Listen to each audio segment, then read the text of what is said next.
जय हिंद friends, welcome you all to sleepy classes. आप सबका इस वीडियो में बहुत बहुत स्वागत है। दोस्तों, आज 16 जून और आज के एडिटोरियल डिस्कशन में हम 3 रेलेवेंट एडिटोरियल्स डिस्कस करेंगे। दोस्तों, एक आर्टिकल हम डिस्कस करेंगे इंडियन एक्सप्रेस में से, जो कि फ्रीबीज की बात करता है। ये आर्टिकल सी रंगाराजन ने लिखा है। सी रंगाराजन फॉर्मर आरबीआई के गवर्नर रह चुके हैं। दोस्तों, फिर हम बात करेंगे द हिंदू एक्सप्लेन्स में से एक आर्टिकल आया है द न्यूक्लियर डिसआर्मामेंट से रिलेटेड। तो ये जीएस2 का कंपोनेंट है, इंटरनेशनल ऑर्गेनाइजेशन, तो ये हम डिस्कस करेंगे। और दोस्तों, फिर एक आर्टिकल हम डिस्कस करेंगे इंडिया के नेबरहुड के पर्टिनेंट। ये आर्टिकल हिंदू में आया है। इंडिया श्रीलंका के रिश्ते की बात करी जा रही है, कैसे इंडिया श्रीलंका के रिलेशंस को स्ट्रेंथन किया जा सकता है और कैसे अभी जो क्राइसिस है श्रीलंका में, कैसे इसको यूटिलाइज किया जा सकता है as a very favourable opportunity for both Sri Lanka and for India. Now this article has come in the Hindu and दोस्तों, question of the day will be discussed towards the end of the video. बाकी दोस्तों, शुरू करने से पहले आपको एक information देना चाहता हूं। तो देखिए, वैसे तो न्यूज़पेपर्स पढ़ने को इंकरेज करते रहते हैं आप सबको। अपना खुद का न्यूज़पेपर पढ़ा हुआ उसका कोई मुकाबला नहीं है, चाहे वो एक्सप्रेस है, चाहे वो द हिंदू है, चाहे वो हिंदुस्तान टाइम्स है।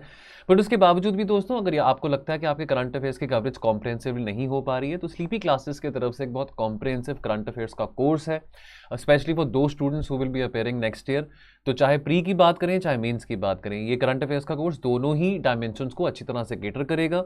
तो Monday to Saturday 6 lectures in a week रहा करेंगे। तो मंडे को ज्योग्राफी, ट्यूसडे को हिस्ट्री, वेडनेसडे को आपका पॉलिटी, थर्सडे को इकोनॉमी, फ्राइडे को एनवायरनमेंट एंड सो ऑन। तो ये आपका कॉम्प्रिहेंसिव कवरेज यहाँ पे रहेगी और साथ में रेलेवेंट पीवाईक्यू डिस्कशन भी रहेगी related to the current affairs topic. जिस करंट अफेयर्स टॉपिक के कोई पीवाईक्यू होगा, चाहे वो मेंस का है, चाहे वो प्रीलिम्स का है, तो उसकी डिस्कशन की जाएगी।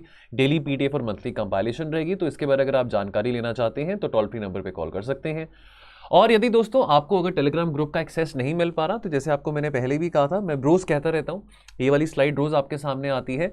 अगर आप फॉर एग्जाम्पल अगर आप पहली बार ये वीडियो देख रहे हैं और अगर आपको टेलीग्राम चैनल का जो हमारा editorials with means answer writing का चैनल है, उसका लिंक नहीं मिल पा रहा, इस नंबर पे टेलीग्राम की आपसे मैसेज करिए और आपको ऐड कर दिया जाएगा editorials with means answer writing group में। इस इनिशिएटिव के चलते एक क्वेश्चन आपको एंड ऑफ द वीडियो में दिया जाता है।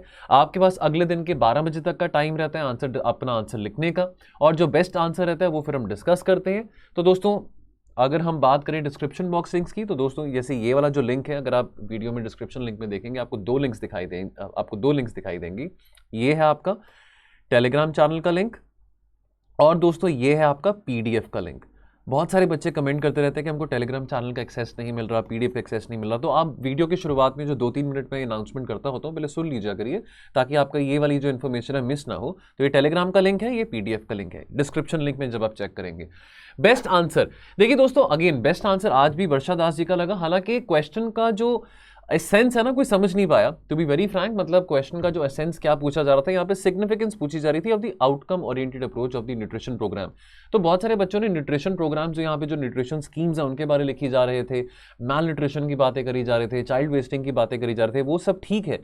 लेकिन यहाँ पे पूछा क्या जा रहा है कि क्या जरूरत है, क्या सिग्निफिकेंस है of having an outcome oriented approach of the nutrition programme. तो जो न्यूट्रिशन प्रोग्राम्स ऑलरेडी हमारे कंट्री में रन किए जा रहे हैं, उसका आउटकम क्या रहा है, उसका आउटकम अच्छा रहा है, कैसा नहीं रहा। कल हमने आर्टिकल डिस्कस किया था, तो एनएफएचएस का जो डेटा है उसमें काफ़ी ऐसी चीज़ें हमारे सामने आई थी, चाहे वो चाइल्ड वेस्टिंग से पर्टिनेंट है, चाहे वो अनीमिया से पर्टिनेंट है, राइट, चाहे वो स्टंटिंग से पर्टिनेंट है।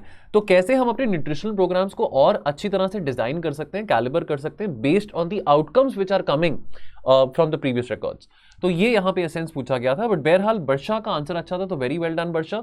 अगर आप ये वीडियो देख रहे हैं तो प्लीज कमेंट सेक्शन में जरूर बताइएगा कि आपने कितने मिनट में ये आंसर लिखा था, राइट। द पर्पस इज कि आप इस आंसर राइटिंग प्रैक्टिस को थोड़ा एंगेजिंग बनाएं, इस आंसर राइटिंग प्रैक्टिस को आप इसमें डेली पार्टिसिपेट करें और ईमानदारी से देखिए दोस्तों। अब यहाँ पे कोई ये कंपटीशन तो है नहीं कि जिसने 5 मिनट में किया तो वो यहाँ पे बता रहा है कि जी मैंने 5 मिनट में कर दिया, लेकिन at the same time 5 minute में हमारा कंटेंट क्वालिटी नहीं है, ठीक है। बेशक आपको 14 मिनट लगते हैं, 12 मिनट लगते हैं, 10 मिनट लगते हैं, क्वालिटी पे कॉम्प्रोमाइज़ नहीं करना। आहिस्ता आहिस्ता हम अपना वो स्टैमिना बनाएंगे, थोड़ा टाइम लगेगा, 2-3 महीने लगेंगे, तो आपको इवेंचुअली आफ्टर 2-3 मंथ्स अगर आप इसको रेगुलरली प्रैक्टिस करते रहेंगे, यू विल सी आफ्टर 3 और 4 मंथ्स कि आप 6 to 7 मिनट्स में क्वालिटी आंसर 250 शब्दों में लिख पाएंगे।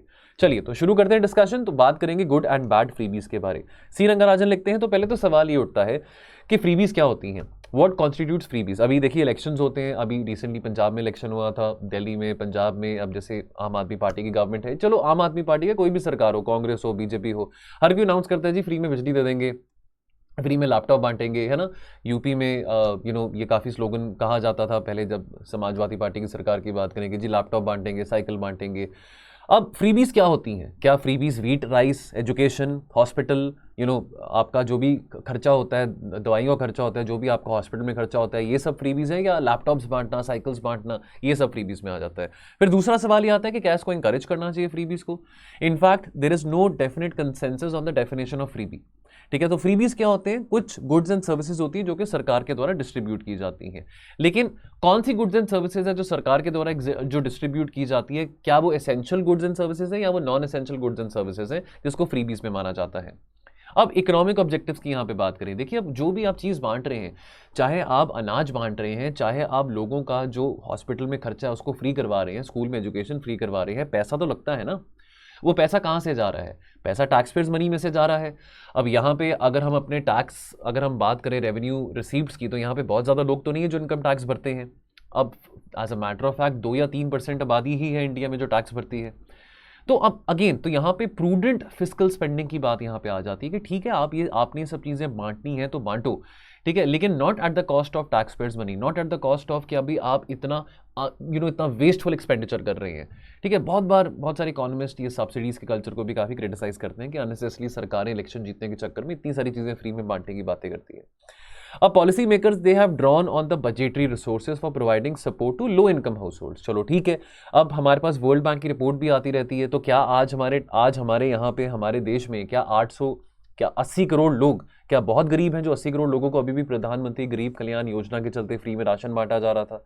अब ये जो सरकारें बजटरी रिसोर्सेज एलोकेट करते हैं लो इनकम हाउस होल्ड्स को, वो क्यों करते हैं? ताकि वो ऑगमेंट कर सकें, जो लो इनकम हाउस होल्ड्स हैं वो अपनी कंजम्पशन को ऑगमेंट कर सकें of the selected goods and services. Now this includes the free और subsidise provision of food grains, wheat और राइस की बात करें। Now depending upon the type of the commodity जिसको ये जो सरकार प्रोवाइड कर रही है उसको रेफर किया जाता है एज फ्रीबीज। ठीक है, लेकिन ये डिफरेंट है। अब ये चलो ये व्हीट, राइस ये सब बांटना, that is different when we talk about budgetary support for incentivising investment. तो यहां पे फॉर एग्जांपल अगर हम बात करें प्रोडक्शन लिंक्ड इंसेंटिव स्कीम की, है ना, तो अब वहां पे भी बजटरी एलोकेशन करी जा रही है। चाहे अगर हम बात करें कि पीछे न्यूज़ में आया था कि 76,000 करोड़ का बजट जो है वो सेमीकंडक्टर सेक्टर के लिए सेट असाइड करा गया है। तो अब वो फ्रीबीज बांटने वाली बात तो नहीं हुई है, वो तो और इन्वेस्टमेंट को बढ़ावा देने के लिए, उसमें और मैन्युफैक्चरिंग बढ़ाने के लिए, जॉब क्रिएशन बढ़ाने के लिए इस जो बजट है वो सेट असाइड रखा गया है। तो डिफरेंस आ जाता है। एक तरह का बजट होता है जो आप इंसेंटिवाइज करने के लिए रखते हैं ताकि इन्वेस्टमेंट को और प्रोडक्शन को इंसेंटिव मिले, और एक होता है जो आप ये फ्री में जो आप व्हीट और राइस बांटते हैं ताकि जो लोग हैं वो भूखे ना मरे। फिर से क्वेश्चन राइज ये होता है कि कौन से ऐसे गुड्स एंड सर्विसेज हैं जिसको सिलेक्ट करना चाहिए फॉर सच प्रोग्राम्स। ठीक है, इन गुड्स एंड सर्विसेज को बांटने का आइडियल मोड ऑफ डिलीवरी क्या होना चाहिए। और तीसरी बात यह आती है कि क्या कोई प्रूडेंट फिस्कल लिमिट होनी चाहिए फॉर फंडिंग सच प्रोग्राम्स। ठीक है, आफ्टर ऑल टैक्स पेयर्स का ही पैसा जा रहा है ना, यहाँ पे कोई पैसा ऊपर से तो आ नहीं रहा, कोई पेड़ में तो पैसा लगा नहीं हुआ। अब एसेंशियल फ्रीबीज की बात करते हैं, एसेंशियल नॉन एसेंशियल आइटम्स के बारे में कोविड के चलते भी हमने बहुत न्यूज़ में आता रहता था कि essential items, non essential items. तो ये वो कोविड वाला एसेंशियल नॉन एसेंशियल की बात यहाँ पे नहीं हो रही है, कंफ्यूज मत करना। यहाँ पे एसेंशियल फ्रीबीज की जो बात की जा रही है, तो एसेंशियल फ्रीबीज यानी कि आपका खाने की बात करें, अनाज की बात करें, व्हीट राइस की बात करें, ये चीज़ें बांटना। अब इसमें तो क्रिटिसिज्म वाली बात नहीं होनी चाहिए। कल हमने पढ़ा न्यूट्रिशन के बारे, माल न्यूट्रिशन के बारे। अगर ये चीज़ें नहीं बांटेंगे खास करके गरीब लोगों को, तो फिर ऑलरेडी हमारे यहाँ पे देखिए ग्लोबल हंगर इंडेक्स का रैंक तो हमारा माशाल्लाह 101 नंबर पे 116 में से। ऑलरेडी यहाँ पे इतने सारे लोग अनीमिक हैं, ऑलरेडी इतने सारे बच्चे यहाँ पे वीक हैं। ठीक है, चाइल्ड स्टंटिंग, चाइल्ड वेस्टिंग, ये सब बातें हमने कल पढ़ी हैं। तो फूड ग्रेन्स को बांटना कोई क्रिटिसिज्म वाली बात नहीं है। बहुत एविडेंस है हमारे सामने अवेलेबल कि ये जो डिस्ट्रीब्यूट की जाती है फूड ग्रेन्स, इसके चलते पॉवर्टी एलिवेशन भी हुआ है और पॉवर्टी में रिडक्शन आया है। व्हीट और राइस ये सप्लाई किए जाते हैं टारगेटेड बेनिफिशरीज को। अब अगेन यहाँ पे क्वेश्चन आ जाता है कि यहाँ पे जो टारगेट जो बेनिफिशरीज वाली जहाँ पे जो बात आती है कि कितना एफिशिएंट और कितना लीक प्रूफ है हमारा टारगेटिंग प्रोग्राम। ठीक है, कि भी कितने लोगों को एक्चुअल में डिजर्व करते हैं कि भी व्हीट और राइस अगर उसको फ्री में भी बांट रहे हैं। और व्हीट और राइस बहुत हाईली सब्सिडाइज रेट पे प्रोवाइड किया जाता है थ्रू द पीडीएस। अब ये बात जग जाहिर है कि देखिए पीडीएस बहुत ज़्यादा उसमें लीकेजेस हैं, बहुत करप्ट है, बहुत इनएफिशिएंट है। चलो अब ये बात आ गई, लेकिन चलो फिर भी ये जरूरी है कि हम गरीबों को व्हीट और राइस बांटें। फिर एक और कैटेगरी ऑफ गुड्स आ जाते हैं जिसको मेरिट गुड्स कहते हैं। अब मेरिट गुड्स यानी कि वो चीजें जिसके सिग्निफिकेंट पॉजिटिव एक्सटर्नैलिटीज हैं और associated with their consumption. For example health की बात करें, एजुकेशन की बात करें, तो अगर गरीबों का जो खर्चा है अस्पताल में उसको अगर हम फ्री करवा रहे हैं, सब्सिडाइज करवा रहे हैं, या एजुकेशन को हम सब्सिडाइज कर रहे हैं, तो ये तो मेरिट गुड्स हैं। अब ठीक है, स्कूल्स में या मिड डे मील्स की बात हो, ब्रेकफास्ट की बात हो, अब देखिए ये जो चीजें हैं तो अब ये मेरिट गुड्स में आएंगी। तो यहाँ पे इसको ये नहीं कह सकते कि इस पर जो खर्चा किया जा रहा है because after all human capital investment नाम की भी चीज़ होती है, तो ये वेस्टफुल एक्सपेंडिचर में नहीं आता, तो ये एसेंशियल फ्रीबीज में आ गया। पर नॉन एसेंशियल फ्रीबीज के भी आप इलेक्शन जीत जाएंगे तो आपको टीवी बांटना शुरू कर देंगे, आपको स्मार्टफोन्स देना शुरू कर देंगे, आपको लैपटॉप, आपको टैबलेट्स, ये सब चीज़ें देना शुरू कर देंगे। अब ये तो एसेंशियल चीज़ों में से नहीं आता ना, ये तो अब डीमेरिट गुड्स में से आ गया। ठीक है, अब ये भी कहना कि जी बिजली फ्री, अब जैसे पंजाब में, जैसे अभी पंजाब में तो चलो बिजली की भी बहुत प्रॉब्लम आ रही है, रोज दिन दिहाड़े ही लाइट गई होती है।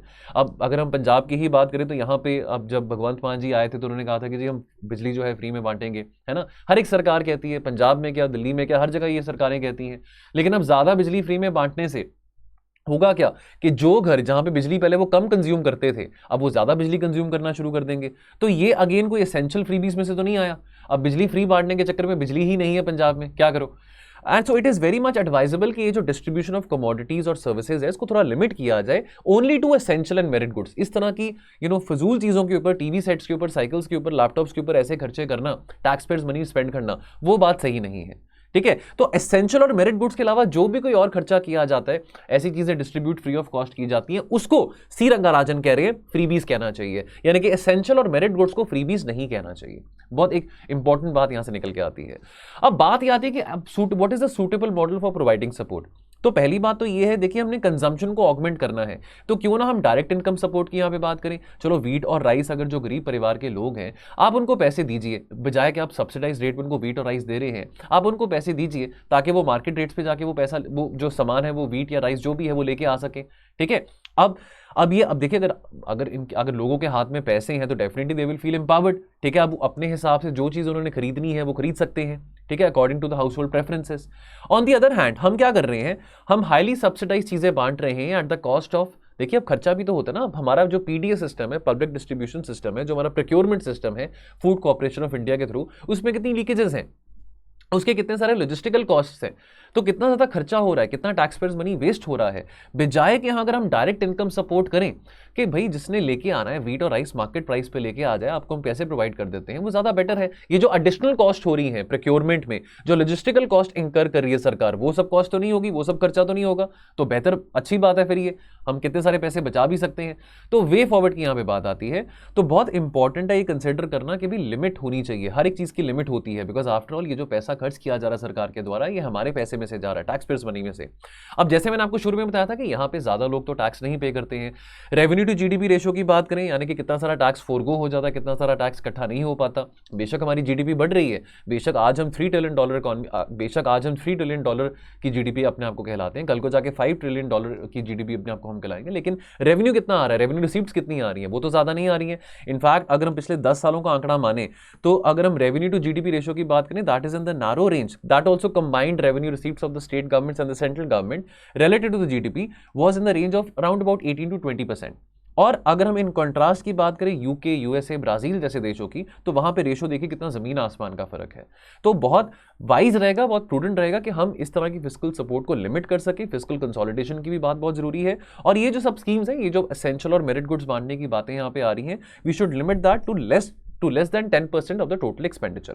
अब इस तरह की जो बातें हैं आप डायरेक्टली कोट भी कर सकते हैं, अगर आपको क्वेश्चन आता है इससे पर्टिनेंट, आप डायरेक्टली सी रंगाराजन जी की बातों को कोट कर सकते हैं। ठीक है, हमारे आंसर में थोड़ी वैल्यू बढ़ती है उस चीज से। चलिए अगला article, the fragile state of nuclear disarmament. तो दोस्तों ये हिंदू एक्सप्लेन्स में आया था। दोस्तों यहाँ पे बात करी जा रही है, सिप्री ने एक ईयर बुक अभी रिलीज करी है, सिप्री 2022। ठीक है, Stockholm Institute of Peace Research, Stockholm International Peace Research Institute जो है, उसने अभी हाल ही में एक ईयर बुक रिलीज करी है जहाँ पे डिसआर्मामेंट की बातें करी गई हैं। पहले हम सिप्री के बारे में पढ़ लेते हैं, सिप्री के बारे थोड़ा ब्रीफ इन्फॉर्मेशन। सिप्री यानी कि Stockholm International Peace and Research Institute. ठीक है, ये एक इंडिपेंडेंट इंटरनेशनल इंस्टीट्यूट है which is dedicated to research into conflicts, armaments, arms control and disarmament. इसको 1966 में एस्टैब्लिश करा गया था। स्टॉकहोम यानी कि स्वीडन की राजधानी, तो वहां पे बेस्ड है ये। ठीक है, तो ये जो रिपोर्ट्स हैं, जो यहाँ से जो पब्लिकेशंस आती हैं, that becomes a very critical input to policy makers, researchers, media and the interested public who want to understand, who wants to understand more about the trends of global nuclear disarmament। Now objectives क्या हैं SIPRI के, तो again थोड़ी सी यहाँ पे value added information कि भाई बहुत आई मीन के ऐसे 3-4 मेजर ऑब्जेक्टिव्स हैं। लेकिन अगर हम मेजर ऑब्जेक्टिव्स की बात करें आउट ऑफ दीज 4-5, तो पहली बात तो ये आती है undertaking research and activities based on security, conflict and peace, और कैसे हम फैसिलिटेट कर सकते हैं डायलॉग को और कैपेसिटीज को बिल्डअप कर सकते हैं ताकि न्यूक्लियर डिसआर्मामेंट के towards global community move on कर सके। ठीक है जी। चलिए अब ट्रेंड्स इन मिलिट्री स्पेंडिंग की बात करते हैं। अब इस रिपोर्ट में जो ट्रेंड्स इन मिलिट्री स्पेंडिंग की बातें यहाँ पे आई है, तो अब ये पिछले 10 सालों में यहाँ पे ये बताया जा रहा है कि जो मिलिट्री स्पेंडिंग है as a percentage of the GDP has fairly been very stable. In fact, यहाँ पे एक अच्छी बात भी सामने है कि जो वर्ल्ड वाइड ट्रेंड ये दिखा रहा है कि it is slightly on the downward path, तो विच इज़ वेरी गुड। लेकिन उसके बावजूद अगर हम रशिया की बात करें, अमेरिका की बात करें, तो अभी भी इन दोनों देशों के पास बहुत ज़्यादा न्यूक्लियर इन्वेंट्री है, बहुत ज़्यादा न्यूक्लियर स्टॉक पाइल्स हैं, और यही दो देश हैं जो कि बात करते हैं कि भी न्यूक्लियर डिसआर्मामेंट के टुवर्ड्स मूव करना चाहिए। कितनी सारी ट्रीटीज़ हैं, है ना, हम नॉन प्रोलिफरेशन ट्रीटी की बात करते हैं, एनपीटी की बात करते हैं, सीटीबीटी की बात करते हैं। अब इतनी सारी ट्रीटीज़ बन तो जाती हैं। अब ये बहुत बड़े बड़े फोरम्स में बड़े बड़े देश बहुत बड़ी बड़ी बात करते हैं कि जी हमको सारे जो अपने न्यूक्लियर वेपन्स हैं, चाहे वो ईरान है, चाहे वो इंडिया है, चाहे वो पाकिस्तान है, सबको अपने न्यूक्लियर वेपन्स गिव अप कर देना चाहिए। We should all promote peace. तो इंडिया स्टैंड्स फॉर पीस। हमको ये जो पाठ बड़े बड़े देश बताते रहते हैं, इनके देश में क्या हो रहा है, ठीक है, इतने सारे न्यूक्लियर वेपन्स इन्होंने स्टॉक पाइल करके रखे हुए हैं। अब दुनिया भर में इस बात की बहुत चिंता होती है कि चाइना जो कि राइजिंग पावर है इंडो पैसिफिक में, कि चाइना को कंटेन करना है, चाइना अपनी मिलिट्री को मॉडर्नाइज कर रहा है, उसकी नेवल स्ट्रेंथ बढ़ रही है और चाइना का न्यूक्लियर आर्सेनल बढ़ रहा है। लेकिन कोई यूएस के ऊपर सवाल क्यों नहीं उठाता? But the weapons held by the US, they don't seem to attract a similar level of attention. Why doesn't this kind of an attention is also there towards Russia और टुवर्ड्स यूएस? अभी Russia Ukraine के झगड़े के चलते आपको याद होगा Sergei Lavrov ने कहा था कि अगर तीसरा विश्व युद्ध हुआ, थर्ड वर्ल्ड वॉर हुआ, तो वो न्यूक्लियर वॉर होगा। तो इस तरह की बातें करना और साथ में आप पीस की बात कर रहे हैं, साथ में आप डिसआर्मामेंट की बात करें, तो वो तो कहीं एड अप नहीं करता। अब यहाँ पे आपके सामने दोस्तों टोटल इन्वेंट्री की अगर हम बात करें, न्यूक्लियर इन्वेंट्री की बात करें, आप इंडिया को देखिए, ठीक है, 160 न्यूक्लियर स्टॉक पाइल्स है इंडिया की इन्वेंट्री में, और आप देखिए अमेरिका को और रशिया को कितने ज़्यादा है, ठीक है। तो ये बड़े बड़े जो देश बातें करते रहते हैं कि भाई हमको न्यूक्लियर वेपन्स अपने एलिमिनेट कर देने चाहिए, पहले अपने गिरबान में खुद तो झांक के देखें, ठीक है। तो जिनके घर अगर शीशे के बने होते हैं वो दूसरों के ऊपर पत्थर नहीं फेंकते हैं। चलिए ग्लोबल आर्म्स इंपोर्ट की बात करें, तो जो ट्रेंड्स ग्लोबल आर्म्स इंपोर्ट का यहाँ पे आता है, तो थोड़ा यहाँ पे एक ट्रेंड ये आ रहा है दोस्तों इस सिप्री की रिपोर्ट के हिसाब से कि अगर हम पिछले 5 सालों की बात करें, between the period of 2017 to 2021, तो India is amongst the top 5 weapons imported during this period. Along with India, Saudi, Egypt, China और ऑस्ट्रेलिया भी हैं। ये पांचों देश they comprise 38% of the total global arms import. All nuclear weapon states, they are wanting to modernize multiple facets of their armed forces, ठीक है। Modernisation of arm forces की बात हो रही है, मॉडर्न वॉरफेयर की बात हो रही है।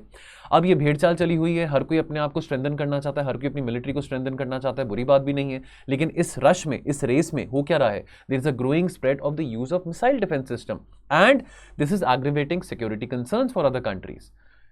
Now concerns raised in this report. अब देखिए यहाँ पे कुछ कंसर्न्स रेस करे गए हैं। चाइना, नो सरप्राइजेस, चाइना के बारे में यहाँ पे कंसर्न्स रेस करे गए हैं। चाइना के जो रीसेंट एक्टिविटीज है which involves the construction of 300 new nuclear missiles. उसके बाद volatility in the south Asian region, तो चाहे वो इंडिया पाकिस्तान का कन्फ्लिक्ट है, चाहे वो अभी अनरेस्ट इन अफगानिस्तान है, चाहे वो म्यांमार में जो अनरेस्ट पिछले 1 साल में चल रहा है, तो ये सब बातें वहाँ पे मेंशन करी गई हैं। ईरान के बारे में मेंशन करा गया कि ईरान ने अपना जो एनरिचमेंट है ऑफ द यूरेनियम 235 उसको बढ़ा दिया to 60% in 2021। It also reported कि ईरान का जो मिलिट्री बजट है that has also grown to close to $25 billion. So these are some worrying trends raised in this report by SIPRI. अब attitude क्या है about the existing nuclear arrangements? अब यहाँ पे बात करी गई है कि इस साल की शुरुआत में जो P5 मेंबर्स हैं यूएनएससी के, उन्होंने एक जॉइंट स्टेटमेंट इशू किया था कि न्यूक्लियर वॉर कभी भी नहीं होनी चाहिए, अगर वो होगी भी तो उसको कभी भी नहीं जीता जा सकता and it should never be fought. लेकिन अगेन कॉन्ट्रडिक्शन की बात आती है। अगर ये बात जनवरी में कही थी तो फरवरी मार्च में क्या हो रहा था? सर्गेई लावरोव कह रहे थे कि भाई अगर तीसरा विश्व युद्ध हुआ तो भाई वो न्यूक्लियर वॉर होगा। तो ये बातें तो फिर एड अप नहीं करती ना। उसके बाद इन पांचों देशों ने हाईलाइट किया उनका जो कलेक्टिव बिलीफ है कि जो बायलैटरल और मल्टीलेटरल आर्म्स कंट्रोल अग्रीमेंट्स है उसको अवॉइड करना चाहिए, तो चाहे सीटीबीटी है, चाहे एनपीटी है, ठीक है। बट अगेन अब यहाँ पे देखिए इस साल 2021 यानी कि पिछले साल जनवरी 2021 में जो treaty on the prohibition of nuclear weapons है, अब इसको फॉर सिग्नेचर ओपन अप किया गया था सितंबर 2017 में। This treaty has come into effect in January 2021। लेकिन इस ट्रीटी में कोई भी, जो हम रशिया की बात करें, अमेरिका की बात करें, ना तो इसके सिग्नेटरीज हैं, ना तो इस ट्रीटी को रैटिफाई किया है। तो जब तक वो देश जिनके पास बहुत ज्यादा मैसिव न्यूक्लियर स्टॉक पाइल्स पड़े हुए हैं, जब तक वो इसको सीरियसली नहीं एड्रेस करते, तब तक फिर बाकी देशों को तो कहने का कोई फायदा नहीं है ना, ठीक है। और इंटरेस्टिंगली अभी जो रशिया यूक्रेन के क्राइसिस के चलते जो पॉलिटिकल एस्टैब्लिशमेंट्स हैं, so we saw recently the hype up in the nuclear attack rhetoric. Case in point में सर्गेई लावरोव जो कि न्यूक्लियर वॉर की बात कर रहे थे यहाँ पे, ठीक है जी। चलिए वे फॉरवर्ड की यहाँ पे बात करें तो जो अभी देखिए जो रीसेंट जियोपॉलिटिकल डिस्टर्बेंसेस हम देख रहे हैं, खास करके the crisis happening in Europe, now this makes the global security climate very much unstable. Now, it is further aided by the actions of authoritative leaders, not only in the democratic countries but also in the non-democratic countries. तो एक strong political opposition would be needed कि हम कैसे इसको ruling जो dispensation है उसको check में रख सकते हैं. फर्दर वो रशिया और USA they need to take a more engaging role in the international arena. तो प्रीचिंग तो वो बहुत करते रहते हैं, लेकिन they need to be involve very actively, ताकि हम सारे के सारे कलेक्टिवली ग्लोबल डिसआर्मामेंट के टुवर्ड्स मूव कर सकते हैं. तो दोस्तों, आज का लास्ट आर्टिकल श्रीलंका क्राइसिस की यहाँ पे बात हो रही है. श्रीलंका क्राइसिस को लेकर तो हमने पहले भी बहुत डिस्कस किया था, लेकिन श्रीलंका क्राइसिस में विंडो ऑफ इकोनॉमिक अपॉर्चुनिटी की यहाँ पे बात की जा रही है. तो यहाँ पे अगर हम बात समझे सब रीजनल कंटेक्स्ट की, तो 2003 में जो अभी प्रेजेंट प्राइम मिनिस्टर है, उस टाइम पे भी प्राइम मिनिस्टर थे रणनील विक्रमसिंघे, उन्होंने कहा था कि क्यों ना हम साउथ इंडिया श्रीलंका का सब रीजन डेवलप करें.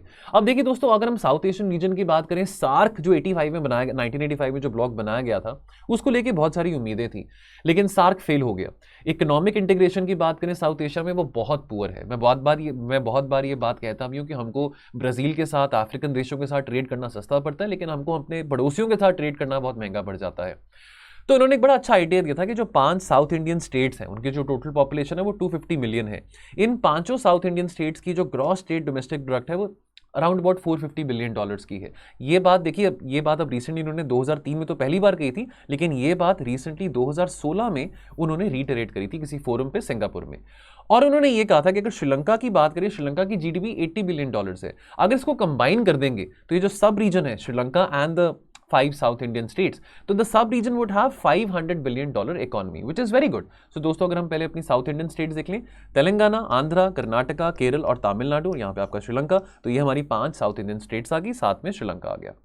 अब नेबरहुड फर्स्ट पॉलिसी की बात करें तो प्रधानमंत्री मोदी जी ने 2014 में जब वो प्राइम मिनिस्टर बने थे तो नेबरहुड फर्स्ट पॉलिसी पे एम्फसाइज किया था. अब ये जो प्रेजेंट इकोनॉमिक क्राइसिस है, ये एक मौका है इंडिया श्रीलंका को अपने रिश्तों को सुधारने का. अक्सर इंडिया को वो बड़े भाई वाली नज़र से देखा जाता है कि इंडिया जो है बुली करता है नेपाल को, म्यांमार को, भूटान को, अक्सर ऐसा परसेप्शन मीडिया में आता है. तो एक बहुत अच्छा मौका है कि कैसे इंडिया अपना perception towards these countries change कर सकता है. ठीक है, हालांकि हमने कभी बुली तो नहीं करा, लेकिन मौका है कि कैसे. अब देखिए, कहीं ना कहीं एक वैक्यूम क्रिएट हो गया था, because China string of pearls policy आ जाती है ना.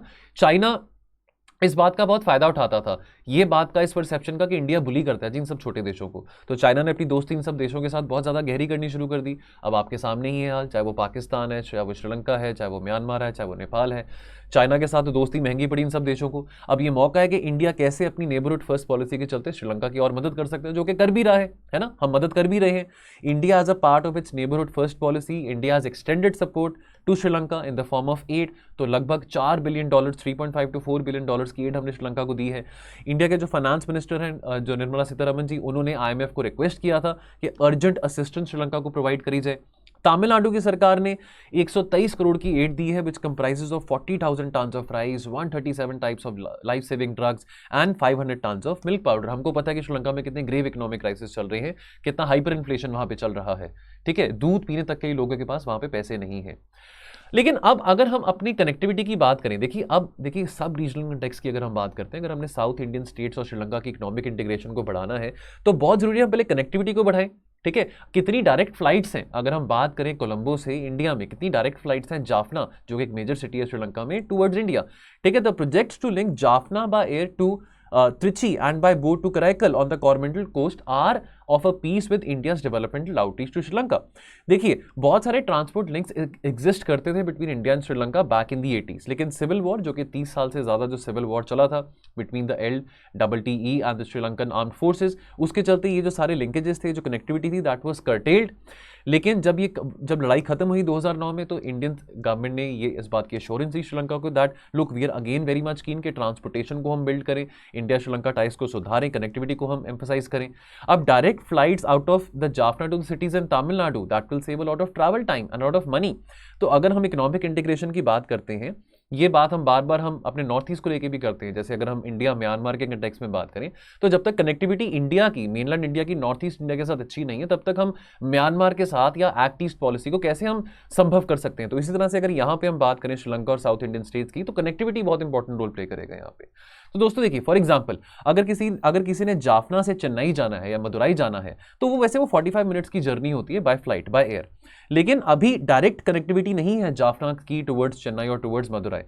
तो जाफना से पहले आपको जाना पड़ेगा कोलंबो के इंटरनेशनल एयरपोर्ट। अब आप कोलंबो तक जाएंगे या तो बाय रोड या बाय रेल, क्योंकि जाफना से कोलंबो भी डायरेक्ट फ्लाइट नहीं जाती है, चार्टर्ड फ्लाइट जाती है, शेड्यूल फ्लाइट्स नहीं जाती हैं। ठीक है, हर कोई चार्टर्ड फ्लाइट्स अफोर्ड भी नहीं कर सकता। तो जाफना से आप 6 से 7 घंटे की जर्नी ट्रैवल करेंगे बाय रोड और बाय रेल, और उसके बाद कोलंबो से फिर आप जाएंगे चेन्नई या मदुरई। तो ये बहुत लंबा प्रोसेस हो जाता है। तो अगेन यहाँ पे कनेक्टिविटी पे एम्फोसिस दिया गया है। तो बहुत ज़्यादा इनॉर्मस पोटेंशियल है। जो economic crisis this has revive the talk of linking Sri Lanka's electricity grid with that of India.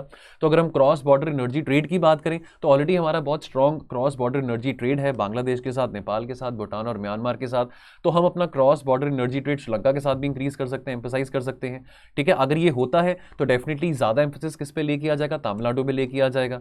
ठीक है, उसके बाद यहां पे बात करी जाती है त्रिनकोमल्ली और बाटिकोला बेल्ट के बारे, जो कि ईस्टर्न प्रोविंस है श्रीलंका का, जहां पे बहुत सारा पोटेंशियल है टूरिज्म का, कमर्स का, ट्रेड का और इंडस्ट्री का। तो दोस्तों ये ईस्टर्न प्रोविंस ऑफ श्रीलंका है, द त्रिनकोमल्ली डिस्ट्रिक्ट, राइट, एंड ये आपका बाटिकलोआ डिस्ट्रिक्ट है। तो यहां पे बहुत इनॉर्मस पोटेंशियल है टूरिज्म का, ट्रेड का और कमर्स का। फिर दोस्तों सबसे जो लो हैंगिंग फ्रूट है अगर हम बुद्धिज्म डिप्लोमेसी की बात करें, बिकॉज श्रीलंका में प्रोडोमिनेटली जो पॉपुलेशन है वो बुद्धिस्ट है जो मेजर सेनालीज पॉपुलेशन है। ठीक है, अब देखिए, अब हम अपनी इकोनॉमिक इंटीग्रेशन की बात करते हैं, चलो हम कनेक्टिविटी की बात करते हैं।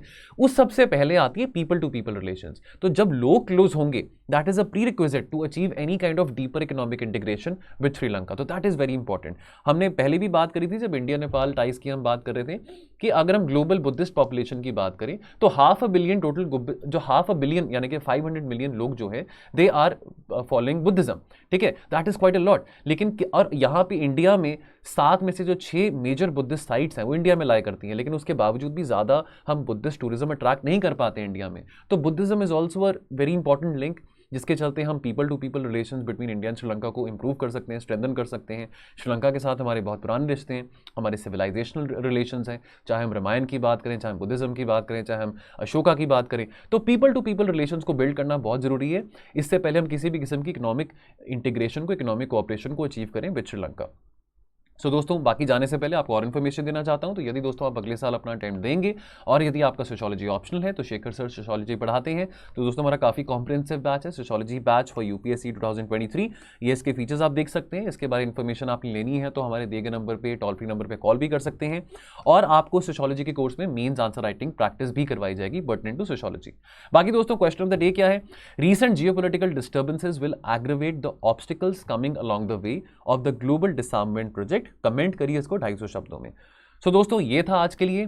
बाकी दोस्तों अगर आपको वीडियो अच्छा लगे तो please do hit the like button. यदि आप पहली बार वीडियो देख रहे हैं तो प्लीज़ चैनल को सब्सक्राइब करिए ताकि ऐसी और इंपॉर्टेंट अपडेट्स आपकी मिस ना हो सके। बाकी दोस्तों मिलेंगे हम कल और एनालिसिस के साथ। तो आप अपना ध्यान रखिए और पढ़ते रहिए। जय हिंद।